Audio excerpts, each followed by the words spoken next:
This is the story of some of the funniest answers I have received when talking with people to check their well being.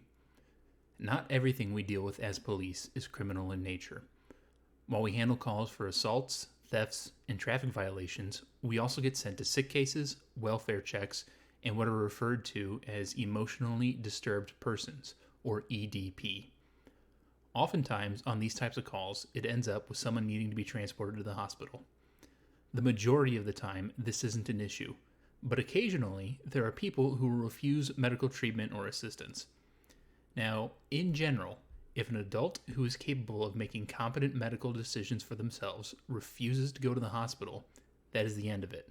I can't just toss them in the back of an ambulance and send them on their way against their wishes because that is kidnapping and generally frowned upon. The important bit here, though, is whether they are capable of making competent medical decisions. One of the ways police, fire, and EMS establish competency to refuse treatment or transportation is by asking very basic questions. What day is it? What year is it? Who is the current president of the United States?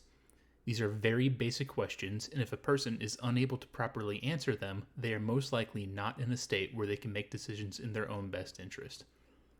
The following are some of my favorite responses to these questions. I was dealing with a heavily intoxicated person who was wandering around an apartment parking lot at night. After he told me he was pretty sure he didn't live there, I asked him, "Do you know what day it is?" His response was a long pause, followed by, "Ham." "Today is ham?" "Yeah, it's ham." "Alrighty then." Hup! Another time, I was dealing with an elderly lady. She didn't quite seem to know where she was or where she was going. "Ma'am, do you know what year it is?"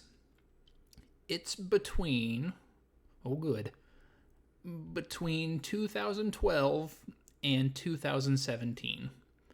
"Ma'am, that is a 5-year range and none of them are right. I think we should probably get you off the street." Hup! And then lastly, dealing with another heavy drinker with a case of the not sure where I am's, not sure how I got here's. "Sir, do you know who the current president of the United States is?" It was this guy. Yeah, it's is that boy." "Okay, technically yes, but I'm gonna need just a little bit more than that.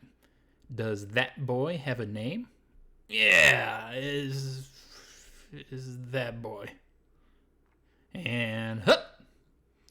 The lesson here is if you're going to get so inebriated you end up not knowing who, where, or what decade you're in, use the buddy system. Otherwise, you might end up taking a trip in the big fancy truck with the neat lights to keep your goofy ass from wandering into traffic or something.